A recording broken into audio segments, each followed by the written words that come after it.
मित्रों, आज की कहानी जो बहुत डरावनी है, जो कि आपको सुनने में बहुत मजा आने वाला है। कृपया हेडफोन लगा ले। चलो, बिना देर किए हुए कहानी शुरू करते हैं। रात के 2 बज रहे थे। जोरों की बारिश हो रही थी। घना अंधेरा था। बादल रह रहकर गरज रहे थे।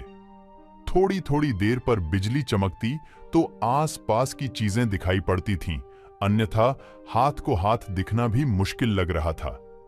झारखंड के घाटशिला स्टेशन के बाहर रामदीन अपना ऑटो लगाए सवारी का इंतजार कर रहा था।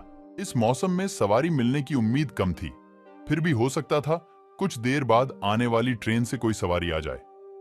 करीब 1 घंटे बाद ट्रेन आई। थोड़ी देर बाद बिजली चमकने पर एक 18-19 वर्ष की मॉडर्न सी लड़की कंधे पर एक बैग लटकाए बाहर निकलती दिखी। वह सीधे उसके ऑटो के पास पहुंची और मुसाबनी चलने को कहा। रामदीन ने कहा कि रात का वक्त है, इसलिए वहां चलने पर 500 रुपये लूंगा, नहीं तो 2-4 घंटे इंतजार कर लीजिए, सुबह 100 रुपये में ले चलूंगा।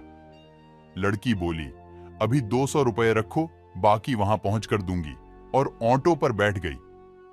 रामदीन ने ऑटो बढ़ा दिया। करीब आधा घंटे बाद वह गंतव्य तक पहुंचा। एक माकन के बाहर लड़की ने गाड़ी रुकवाई और घर से पैसे लेने की बात कहकर अंदर चली गई। काफी देर तक वह नहीं लौटी तो रामदीन अकेले बैठे बैठे परेशान हो गया। उसने घर का दरवाजा खटखटाया।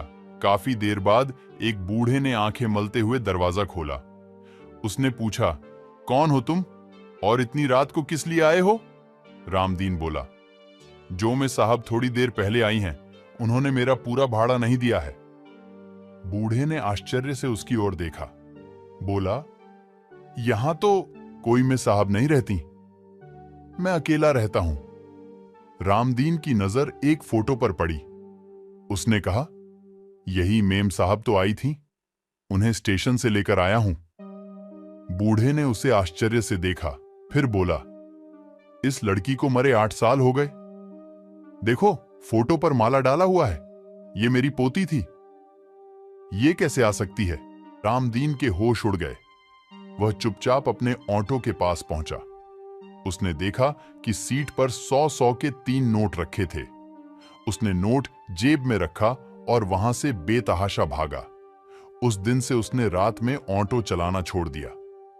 दोस्तों, आपको कहानी अच्छी लगी तो शेयर करें। हो सके तो चैनल को सब्सक्राइब कर ले, ताकि हम जब भी कहानी अपलोड करें तो आप तक पहले पहुंच सके।